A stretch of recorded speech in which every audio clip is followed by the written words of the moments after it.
देखिए दोस्तों, एक क्वेश्चन यहाँ पर एज का है। क्या है कि 10 साल पहले बी की उम्र सी की उम्र की 10 गुनी थी, ठीक है। उसके बाद कह रहा है कि यदि उनके वर्तमान आयु का अनुपात 4:1 है तो बी की वर्तमान आयु क्या है, सो कह रहा है। हम आपको बताए थे कि अगर एज का कोई भी क्वेश्चन हो, 99% क्वेश्चन एक ही मेथड से बनता है ना। बाकी कुछ क्वेश्चंस होते हैं जो उसमें थोड़ा सा अलग हमें लगाना पड़ता है। तो यहाँ भी वही मेथड लगाएंगे जो हम पहले बताए हुए हैं आपको, है ना। कुछ नहीं करना। क्या कहा कि 10 साल पहले बी की उम्र सी की उम्र की 10 गुनी थी, ठीक है, 10 साल पहले। और बी की वर्तमान आयु पूछा है तो पहले हम वर्तमान आयु वाला लेंगे। ऊपर में वर्तमान आयु का क्या है, 4:1 है। तो देखिए तो कैसे बनेगा इसका। क्या कहा, बी और सी है और इनके वर्तमान आयु का अनुपात कितना है, 4:1 है, ठीक है।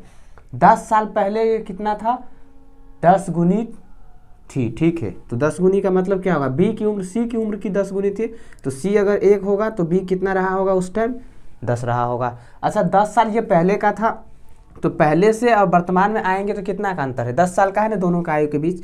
तो नीचे क्या रखना है, 10 और 10, बस हो गया, ठीक है, यही रखना है। तो देखिए ध्यान से, 4 को 1 से करेंगे गुना और 1 को 10 से करेंगे, यही करते हैं। तो 4 को 1 से करिएगा तो 4, 10 को 1 से करिएगा तो 10, दोनों का डिफरेंस लेते हैं। तो 10 में से 4 गया तो 6, ठीक है।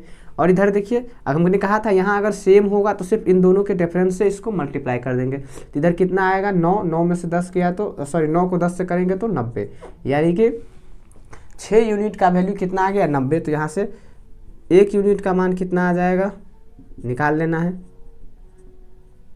कितना आएगा कर दीजिएगा तो 15 आएगा, ठीक है।